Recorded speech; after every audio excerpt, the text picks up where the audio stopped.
কি জানেন, এই মুহূর্তে আপনার চারপাশে আগুন লাগতে পারে। আপনার হাতে সময় থাকবে মাত্র 30 সেকেন্ড। আপনি কি জানেন আপনি কি করবেন? আজ আমরা জানবো মক ড্রিল কি, কেন হয়, হলে করণীয়।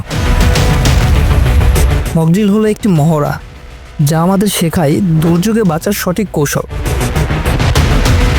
মক ড্রিল কেন হয়?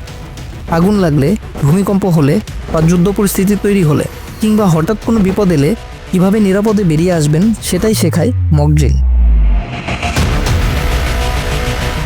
মক ড্রিল হলে করণীয় কী? মক ড্রিল হলে আতঙ্ক নয়, সচেতন হন, সঠিক পথে বের হন, নিরাপদ জায়গায় জড়ো হন। আর অবশ্যই মনে রাখবেন, একটা মহড়াই পারে আপনার জীবন বাঁচাতে। ভিডিওটি সবার সাথে শেয়ার করুন যাতে মক ড্রিল সম্পর্কে সবাই অবগত থাকে এবং সবাই প্রস্তুত থাকে। ধন্যবাদ।